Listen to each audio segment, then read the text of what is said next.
আসসালামু আলাইকুম এভরিওয়ান, আমি অদিতি। সবাইকে আমন্ত্রণ জানাচ্ছি আবার নতুন একটা ভ্লগে। তো সেপ্টেম্বর মাস শুরু হয়ে গেছে, আর সেপ্টেম্বর মাস আমার অনেক প্রিয়, কারণ এটা হচ্ছে আমার বার্থডে মান্থ। তো যাই হোক, এখানে আমি চলে আসছি ক্যালেন্ডারের পাতা উল্টাতে। তারপরে হচ্ছে মৌ আপু আমাকে যে গাছটা দিয়েছিল, সেই গাছটাকে এখন একটু পানিটা চেঞ্জ করে দিচ্ছি, আর ভেতরে কিছু মার্বেল দেওয়া আছে। ভাবলাম যে ওগুলোকে একটু পরিষ্কার করে গাছটাকে একটু সুন্দর পানির মধ্যে আবার দিই। তো আজকে মোটামুটি ভিডিও করা শুরু করেছি আমি বিকেল থেকেই। এটা হচ্ছে যে দাওয়াত ছিল আমার বাসায়, তার পর দিনের। আমি সারাদিনের কোনো কাজই করিনি তারপর দিনে, কারণ টায়ার্ড ছিলাম। তারপরে বাসায় রান্নাও ছিল, আর কি রান্না করব আর কি কাজ করব, এই জন্য আমি নিজেকে কিছুক্ষণ আমি রেস্ট দিয়েছি। তারপর ভাবলাম যে বিকেল হয়ে গেছে, আর কতক্ষণ এভাবে বসে থাকি, এখন কাজ শুরু করা যাক।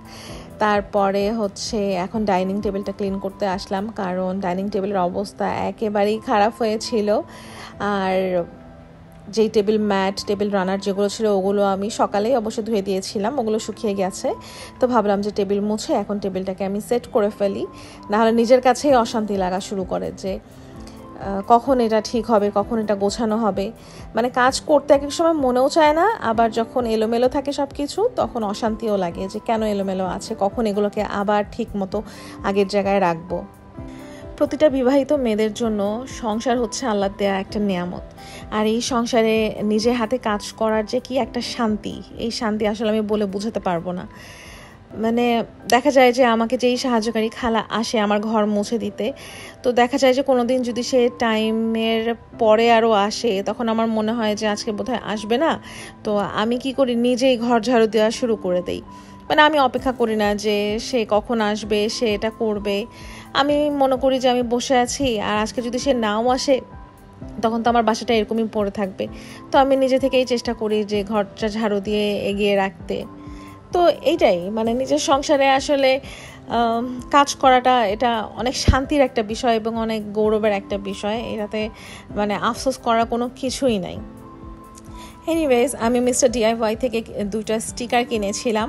তো আমার টার্গেটই ছিল যে আমার কাছে যেই জারগুলো আছে সিরামিকের, একদম ওই খালি খালি জার লাগে, তো ভাবলাম যে স্টিকার দিয়ে ওগুলোকে একটু কিউটভাবে সাজাবো। এই জন্যই আমি স্টিকারগুলো কিনে এনেছিলাম, কিন্তু মানে লাগানোই হচ্ছিল না। তো ভাবলাম যে আজকে একটু লাগিয়ে ফেলি। ফার্স্টে আমি এই জারটাকে নিয়ে আমার অ্যাকুয়ারিয়ামের সামনে মানে স্টিকারগুলো লাগাচ্ছিলাম, পরে দেখি যে না, অন্ধকার অন্ধকার হচ্ছে। তারপর ভাবলাম যে বারান্দায় যাই, বারান্দায় গিয়ে এটাকে করি। তারপরে এই যে লাগানোর পর দেখেন কি কিউট লাগছে, মানে এটা সৌন্দর্য আরও 100 গুণ বেড়ে গেছে। আমার কাজই এগুলো, সারাদিন মানে ফ্রি টাইমে বসে বসে হচ্ছে আমি এগুলোই করে বেড়াই, আর আমার কাছে এগুলো খুব ভালোও লাগে। তো এনিওয়েজ, এর আগেও আমি বলেছি যে আমার আসলে সাজগোজের প্রসাধনী নাই বললেই চলে। তো আমি জাস্ট মুখে একটাই ক্রিম ইউজ করি, ইভেন আমার কোনো ফেস ওয়াশও নাই। আমি জাস্ট নর্মাল যেই বডি ওয়াশ বা সোপ আমি ব্যবহার করি, সেই সোপ দিয়ে আমি মুখটা ধুয়ে উঠে পড়ি। তো আমার জন্য আসলে মানে কোনো ফেস ওয়াশও আমি ইউজ করি না। আমি হচ্ছে এতটাই মানে এরকম টাইপেরই মানুষ। তবে আজকে আপনাদের সাথে আমি একটা আমার সিক্রেট বলবো না, এটা সবাই জানে, এগুলো ইউটিউবে সার্চ করলে আপনারা অহরহ পাবেন, যেভাবে আমি পেয়েছিলাম। তো তারপর থেকে আমি আসলে এটা রেগুলার খাচ্ছি। তো এটা হচ্ছে আপেল আর টমেটোর একটা জুস একসাথে ব্লেন্ড করে এই জুসটা তৈরি করে, এবং এটা ডেইলি আমি বিকেলে খাচ্ছি। এবং এটা খাওয়ার একটাই উপকারিতা, সেটা হচ্ছে আপনার স্কিন মাশাআল্লাহ অনেক গ্লো করবে, অনেক ভালো থাকবে। মানে একটা হেলদি স্কিনের জন্য এই ড্রিঙ্কটা খুবই ভালো। তো আমি সবসময় এটা এভাবেই খাই, আর এটাকে না আমি ছেঁকে নিয়ে খাই। বিনা ছেঁকে খেতে গেলে না আমি খেতে পারি না, আমার কাছে কেমন যেন খুব খারাপ লাগে, মনে হয় যেন গলার মধ্যে কি যেন লেগে লেগে ধরছে। তো আমি এই জুসটা বানিয়ে সবসময় ছেঁকে তারপরে খাই। তবে এই জুসটা বানানোর একটা হ্যাক আছে, সেটা হচ্ছে এটা সবসময় ঠান্ডা পানি দিয়ে বানাবেন, আর ঠান্ডা পানি দিয়ে বানিয়ে খেতে না এটা খুব মজা। আর কেউ যদি মনে করেন এটা মানে এমনি খেতে একটু পানসে পানসে লাগছে, তাহলে এর মধ্যে একটু বিট লবণ অথবা পিঙ্ক সল্ট অ্যাড করে আপনারা খেতে পারেন। যেমন আমি পিঙ্ক সল্ট অ্যাড করে খাই। তো মাশাআল্লাহ আমার স্কিন, আপনারা তো সবসময় দেখেন যে আমি ক্যামেরার সামনে যেভাবে আসি, উইদাউট মেকআপ, উইদাউট এনিথিং। তো আমার স্কিনটা তো আপনারা খুব ভালো মতোই দেখতে পারেন, তো আসলে বুঝবেন। তো আমি সবসময় আসলে এই ড্রিঙ্কটা খাই, তো আজকে আপনাদের সাথে এটা আমি শেয়ার করে দিলাম। এরপর রাত হয়ে গেছে, রাত ঠিক না 6:30 বাজে, সন্ধ্যা। তো ভাবলাম যে আমার ডিনার আমি সেরে ফেলি, কারণ এই ডিনার রেডি করতে করতেও আরও হাফ অ্যান আওয়ার চলে যাবে। তো 7টার মধ্যে আসলে আমি আমার ডিনার শেষ করে ফেলি। তো আমার বাসায় বিফ মোমো ছিল। এটা হচ্ছে প্যারাগনের মোমো, আর প্যারাগনের মোমো কিন্তু অনেক ভালো। বাকি অন্যান্য মোমোস আমি ট্রাই করেছি, সেগুলোর থেকে দেখলাম যে প্যারাগনেরটাই বেস্ট। আমি সবসময় চিকেনটাই কিনতাম, তো সেদিন বিফটা দেখে মনে হলো যে একটু বিফটা কিনি, দেখি টেস্ট করে কীরকম।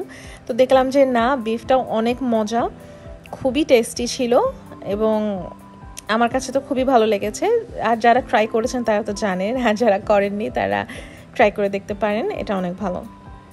আর এটা দামটা যে কত আমি আসলে খেয়াল করিনি, আমার একেবারে মনেও নেই দামটা কত। তো আই থিঙ্ক 300 টাকার কাছাকাছি বা 300 টাকা হবে, যেহেতু বিফ। চিকেনগুলোই তো 200 কত করে যেন, 12 পিস করে থাকে। তো যাই হোক, বাসায় ফ্রুটসও ছিল, বাচ্চারা যে দাওয়াতে আসছিল আসার সময় আবার ফ্রুটস নিয়ে আসছে, আবার মিষ্টিও নিয়ে আসছে। মিষ্টি তো আমার বাসায় অত বেশি চলে না, কেউই খাই না আমরা। তারপরে ফ্রুটস ছিল, তো ভাবলাম যে শুধু মোমোসে তো পেট ভরবে না, একটু ফ্রুটসও কেটে নেই আমার জন্য, রাতের বেলা এগুলো দিয়েই খেয়ে নিব। আর বেশ কয়েকদিন আমি ভীষণ ব্যস্ত ছিলাম, খাওয়া দাওয়া উলটপালট হয়েছে। ওজন আল্লাহর রহমতে বাড়েনি, ওজন আগের জায়গাতেই আছে। আগের জায়গাতে না, ওজন আমার এখন 79 থেকে 80 কেজিসের মধ্যে আছে। তো এই নিয়ে টোটাল আমি 13 কেজি ওজন কমিয়েছি, আলহামদুলিল্লাহ। এই জন্য ভাবলাম যে না, খাবার দাবারের দিকে আবারও মনোযোগী হতে হবে, না হলে আবার হুট করে বেড়ে যাবে। আর বাড়তে সময় লাগে না, কিন্তু কমতে তো জীবন একদম বরবাদ। তো এই ছিল আমার আজকের রাতের ডিনার। তো বিফ মোমোটা খেয়ে আমার কাছে এত ভালো লেগেছে, আমার তো মনে হয় এখন থেকে মোমোস কিনলে আমি এই বিফ মোমোটাই কিনবো। আর বাসায় বানানো যায়, কিন্তু যে গরমের মধ্যে এই ভেজালে রান্না করতে গেলে একদম মানে খুবই খারাপ অবস্থা হয়ে যায়। এই জন্য আমি আসলে এখন আর ঘরে এইসব কোনো কিছুই করতে চাই না, ভাবি যে না, কিনে নিয়ে যতটুকুন করা যায়। তো যাই হোক, এটা হচ্ছে তার পরদিনের ভ্লগ। আমি বেশ কিছুদিন ধরেই আমার খুবই ক্রেভিং হচ্ছিল রুটি ভাজি খাওয়ার। তো গরমের কথা চিন্তা করে আমি আর সাহস করতে পারছিলাম না, কিন্তু আজকে আমার মনে হলো যে না, আজকে আমি একটু রুটি ভাজি বানিয়ে খাবো। আমার প্রচুর ক্রেভিং হচ্ছিল। আমার যখন ক্রেভিং উঠে তখন আমার অন্য কোনো খাবার ভালো লাগে না, যেই খাবার খাওয়ার ক্রেভিং উঠে ওইটাই খাইতে হবে। আমি হচ্ছি মানে এরকম পাগল প্রজাতির মানুষ। তো অনেক দিন পর আমি আসলে রুটি ভাজি খাচ্ছি, বলতে গেলে প্রায় 1 বছর। আমার আগের বাসাতে আমি রুটি বানিয়ে খেয়েছিলাম, আর এই যে নতুন বাসায় উঠে এই প্রথম খেলাম। তো মাঝখানে যে গ্যাপটা, এটা হচ্ছে পুরো 1 বছরের একটা গ্যাপ। আজকে রুটি বানাতে গিয়ে অবস্থা একেবারে পুরো কাহিল হয়ে গিয়েছে, বাপরে বাপ, ঘামতে ঘামতে আমি শেষ। মানে একটু শখ হয়েছিল যে একটু রুটি ভাজি খাবো, এই শখের দাম যে এত বেশি হবে, যে এত হয়রান হব আর এত কষ্ট পাবো। কিন্তু তারপরও যখন খেতে বসলাম, যখন খেলাম, এত শান্তি লাগলো, মনে হলো যে না, কি অমৃত খাচ্ছি। এর চেয়ে কোনো অমৃত আর হতেই পারে না আমার কাছে, এমন একটা মানে ফিল হচ্ছিল। তো এই সেপ্টেম্বর অক্টোবর মাসটা কেন জানি খুব একটু গরমের মধ্যে দিয়েই যায়। নভেম্বর থেকে তো ঠান্ডাই পড়ে মোটামুটি, কিন্তু এই সেপ্টেম্বর অক্টোবর মাসটা প্রচুর গরম থাকে, যার জন্য আমার খুব বিরক্ত লাগে। আমার এখনও মনে আছে গত বছর বা তার আগের বছর সেপ্টেম্বরে আমার বার্থডের সময় আমরা সারা রিসোর্টে গিয়েছিলাম। তো ওখানে এত গরম ছিল, আমি পরে আমার হাজব্যান্ডকে বলেছিলাম যে এরপর থেকে আমাকে বার্থডের সময় সারপ্রাইজ দিতে আমাকে আর এইগুলা জায়গায় আনিও না, আমি গরম একদম নিতেই পারি না, দরকার হয় এগুলো জমিয়ে রাখবা, যখন ঠান্ডা পড়বে, শীতকাল আসবে, ওই সময় আমাকে নিয়ে ঘুরতে যাও। কিন্তু এই বার্থডের জন্য স্পেশালি এটা করতে হবে, ওটা করতে হবে, এগুলো কোনো কিছু করো না প্লিজ। আর যখনই ভিডিওতে ভয়েস দিতে বসবো তখনই আশেপাশে ড্রিল মেশিনের আওয়াজ থাকবে, পিচ্চি বাচ্চারা চিল্লাবে, তারপর নিচে কুকুর বিড়াল ঘেঘু করবে, সব কিছু সাউন্ড এসে আমার ভিডিওর 12টা একেবারে বাজিয়ে দিবে। তো যাই হোক, যত আওয়াজই হোক না কেন, আমি আর এটা চেঞ্জ করব না, বহুতবার করেছি, এখন আমি একদম ফেড আপ হয়ে গেছি। তো এনিওয়েজ, এদিকে আমার কষ্টের ফল এই রুটি আর ভাজি তৈরি হয়ে গেছে, এখন আমি খাবো। তো এই যে দেখেন আমার কাপড়ের অবস্থা, ঘেমে আমি কি অবস্থা হয়ে গেছি। আর তো যাই হোক, কষ্ট না করলে কেষ্ট তো মেলে না, যেমন আমি কষ্ট করেছি কিন্তু আমি আসলে খেতে পেরেছি আলহামদুলিল্লাহ, এবং অনেক তৃপ্তি নিয়ে খেতে পেরেছি। তো আজকে আমার এত ক্রেভিং হচ্ছিল যে আমি পুরো 3টা রুটি নিয়ে বসেছি, যদিও আমার এত রুটি খাওয়াটা ঠিক হয়নি, কিন্তু কি করব, আমার এতই ইচ্ছা হচ্ছিল আমি নিজেকে আর কন্ট্রোল করতে পারিনি।